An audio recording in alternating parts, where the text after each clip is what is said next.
ప్రభుత్వ ఉద్యోగం ఇప్పిస్తానని డీజీపీ కార్యాలయంలోని మహిళా ఉద్యోగిని తన వద్ద 5 లక్షలు నగదు తీసుకుని మోసం చేసిందని తెలుగుదేశం పార్టీ కేంద్ర కార్యాలయంలో బాధితురాలు ఫిర్యాదు చేసింది. వివిధ సమస్యలతో పెద్ద సంఖ్యలో తరలివచ్చిన బాధితుల నుంచి ప్రభుత్వ సలహాదారు షరీఫ్, బ్రాహ్మణ సాధికార సమితి కన్వీనర్ బుచ్చి రాంప్రసాద్ వినతులు స్వీకరించారు. గత వైకాపా ప్రభుత్వంలో తాము టీడీపీకి మద్దతుగా ఉన్నామనే కారణంతో తమ క్వారీని మూసేయించారని విజయవాడకు చెందిన పిన్నిబోయిన శ్రీనివాసరావు ఫిర్యాదు చేశారు.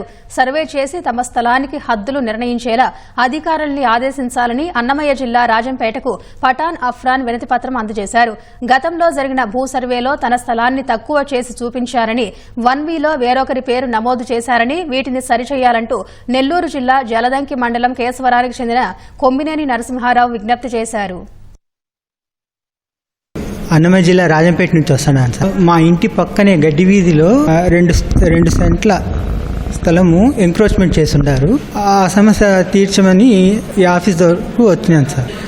మండల్ సర్వే ఆమె వచ్చి కేవలం ఫస్ట్ పీజీఆర్ఎస్కు దక్షిణ వైపు మాత్రమే కొలిచేసి వెళ్ళిపోయి మేము ఇంట్లో వచ్చి కొలిచే హక్కు లేదు అని చెప్పేసి ఎండార్స్మెంట్ ఇచ్చేసినారు.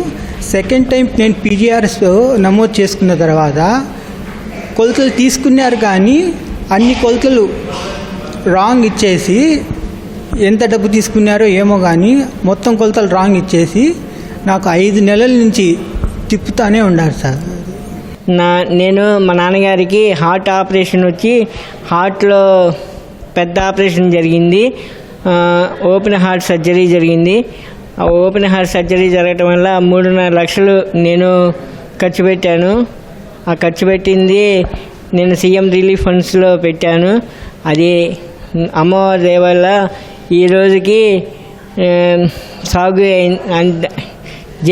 అది శాంక్షన్ అయింది. ఈ శాంక్షన్ అవటం వల్ల నేను ప్రత్యేకమైన ధన్యవాదాలు సీఎం గారికి, లోకేష్ బాబు గారికి, అందరికీ నా యొక్క కృతజ్ఞతలు తెలుపుకుంటున్నాను మనస్ఫూర్తిగా.